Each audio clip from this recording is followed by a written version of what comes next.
Als 13 anys, encara no els tenia 13 anys, el meu pare, juntament amb el practicant d'aquí a Castellà, que era un home que es coneixien, van moure papers per anar-me a examinar a Terrassa perquè em donessin una beca i entrar a la Universitat Laboral de Tarragona. És que la família, amb 7 o 8 germans que érem, 7 o 8, el no tindre un fill, diguéssim, no et diré que mantenir, però era una mica d'alliberar una mica la família, no? El meu pare tenia una obsessió en què els nens tenien que estudiar. I ja dic, em van col·locar allà internat, vaig anar provant 5 anys, perquè si no aprovaves perdies la beca. Una de les coses que m'ha fet més il·lusió, a part de la roba, lògicament, era que em van donar un xandall per fer gimnàstica.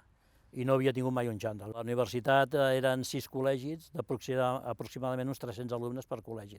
Vull dir que ens havíem ajuntat allà 1.700-1.800 alumnes, de 13 fins a pràcticament 20 anys, alguns. Anaves a classe, anaves als tallers, anaves al menjador i sempre en fila, diguéssim, no?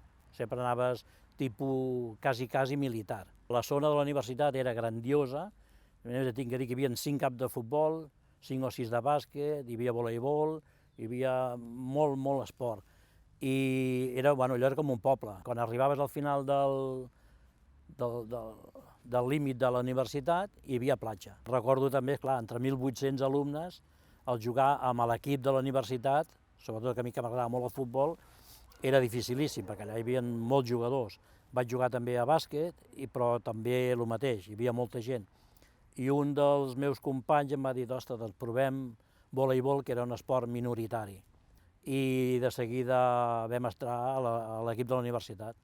I gràcies al voleibol vam anar a 3 anys als campionats escolars, a Madrid, a Àvila i a León.